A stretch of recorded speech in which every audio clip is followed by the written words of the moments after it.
Are you still saying things like, I recommend you to visit London, or people were nice? You're making these mistakes. You've got a problem. But don't panic, because this video is exactly what you need. Imagine nailing every single part of your exam only to mess it up Oh my with these God. silly mistakes that will end up costing you. It's like showing up to a job interview in a very smart suit, but then having some toilet paper stuck to your shoe. In this video, I want to break down the most common silly mistakes that Spanish speakers make so that nothing gets in the way of the results you deserve.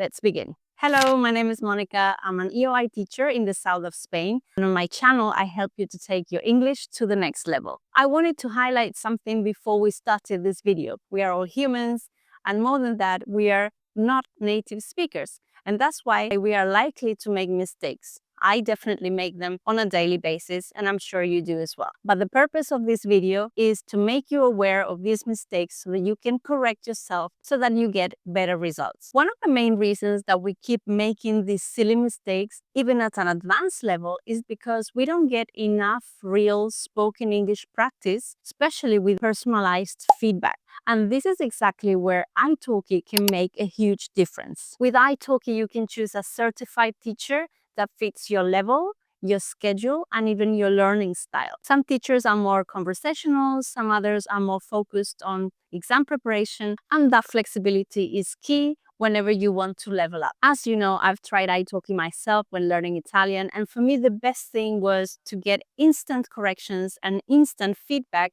whenever I made a mistake. And the best part is that you're not stuck to a rigid curriculum, but you can actually talk about whatever topics you decide. Whether you just need a 30-minute class or you need daily practice, Italki gives you this flexibility, and then no subscription is needed. You just pay per class. So let me show you very quickly how Italki works.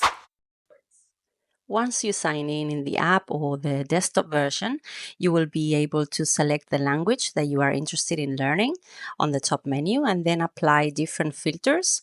For example, you can choose the kind of accent that you are interested in having, or perhaps the price range that you are looking for, or perhaps the type of classes that you would like to receive, conversation, exam preparation, availability, etc. Then you will see different results, and whenever you feel that one tutor might fit your style, you can click on them and even see an intro video to get an idea of their energy, the types of classes that they offer, and the different prices that they are providing. So as you can see, it's very easy to book any class. You just simply click on their availability and click on the button book a class, and then you are ready to go. Having said that, let's go from grammar slip to rockstar flips in no time. I have prepared a little quiz with short sentences that have a mistake, and I want you to tell me what will be the correct sentence. Are you ready?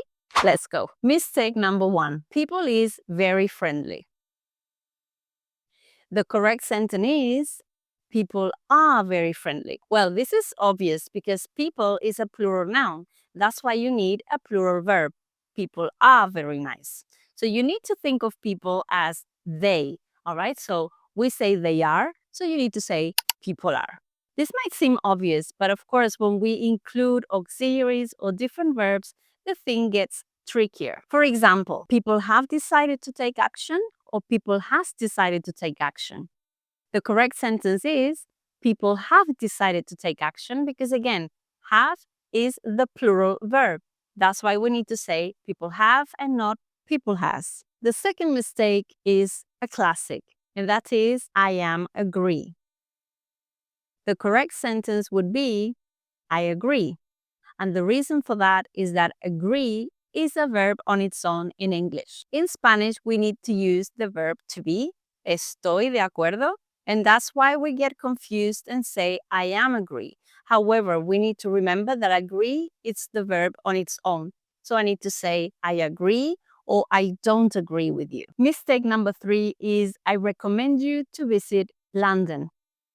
And the correct sentence would be, I recommend visiting London, or I recommend that you visit London. The reason for this is that the verb recommend is a little bit special and it requires a different pattern. So the pattern is recommend plus ing, gerund. I recommend visiting. Or I recommend that plus a clause. I recommend that you visit London. Similar verbs to recommend are suggest, propose, or advise that follow the same pattern. Mistake number 4 is despite of the rain, we went to the park. Now the correct sentence should be despite the rain, we went to the park. And the reason for that is that the connector despite is never followed by of.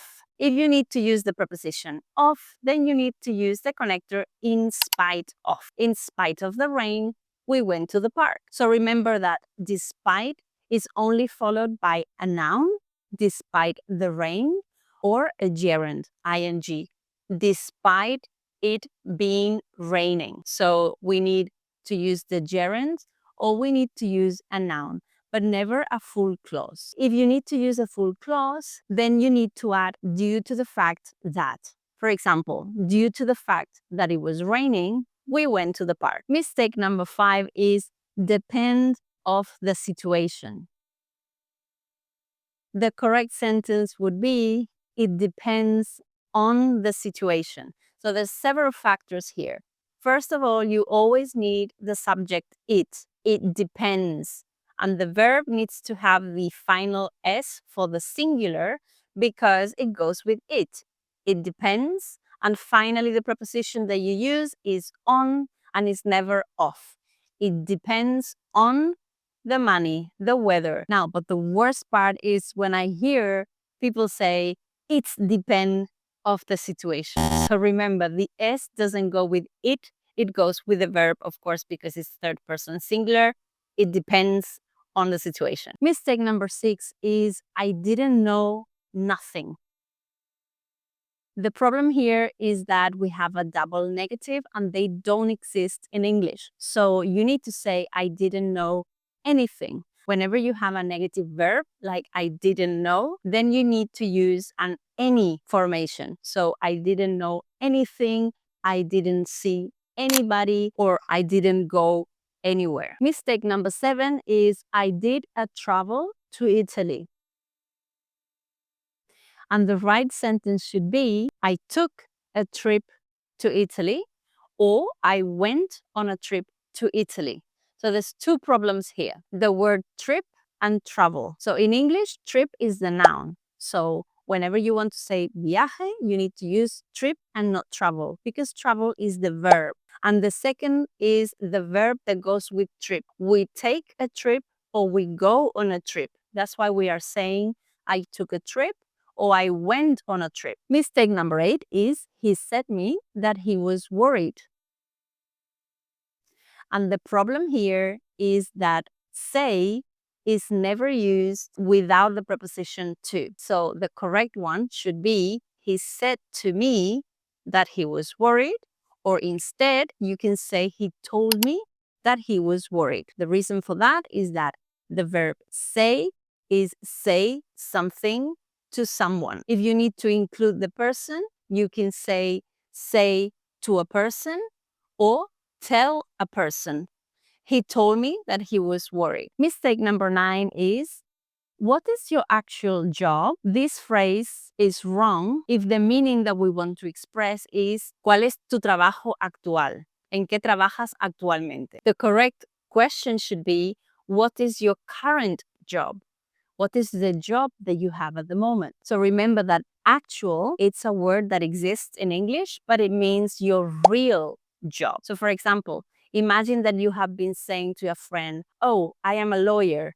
And the next day you say, oh, sorry, I lied to you. I'm actually, I don't know, a politician. And then someone thinks that you are lying and then you confess and you say, okay, I'm sorry, I apologize. My actual job is, I don't know, a cleaner. So basically, actual means your real job, but not the job that you have at the moment. The next mistake is, can you explain me the grammar? Can you explain me the grammar is wrong. The right one would be, can you explain the grammar to me? The reason for that is that the verb explain follows the pattern explain something to someone, and you cannot use it the other way around. Unlike explain, the verb call doesn't need the preposition to. So for example, something that I hear a lot is, I called to my mother. She called to her friends. But in English, the verb call doesn't require any preposition at all. So I called my mother, or she called her friends. The next mistake is, due to it was a holiday, the roads were empty. The correct sentence would be, due to the holiday, the roads were empty. Or due to it being a holiday, the roads were empty. The reason for this is that due to is never followed by a full clause with a subject and a verb, but either followed by a noun, due to the holiday, or a gerund, due to it being a holiday. If you need to use a full clause with the subject and the verb, etc., then you need to add to the fact, due to the fact that it was a holiday, the roads were empty. Mistake number 12 is, could you tell me where are the restrooms? The correct question should be, could you tell me where the restrooms are? The reason for this is that any question that begins with, could you tell me, do you know, etc., is an indirect question. And with indirect questions, we follow not the order for questions, but the order for affirmative sentences. That's why we are saying, could you tell me where the restrooms are? So we are placing the subject first and then the verb. This is what we do in affirmative sentence. In questions, we invert the order, but this is not the case. Another significant characteristics of indirect questions is that they don't use auxiliaries like do or does, for example. We omit them and we follow the affirmative order. For example, could you tell me where does she live? The indirect question, the right one would be, could you tell me where she lives? So we omit the auxiliary does, and then we use the verb in the present, where she lives. Thank you so much for watching this video. Remember that learning is all about practicing and making mistakes, but especially mistakes that can get corrected with personalized feedback. So don't forget to use my special code Monica4 if you would like to give Italki a try. I left the link in the description box below. Let me know please in the comments if you ever made any of these mistakes that we talked about today, or if you make any other mistakes that I haven't mentioned. I would love to know. Please like the video, subscribe to the channel if you haven't done so, and I will see you in the next one. Bye!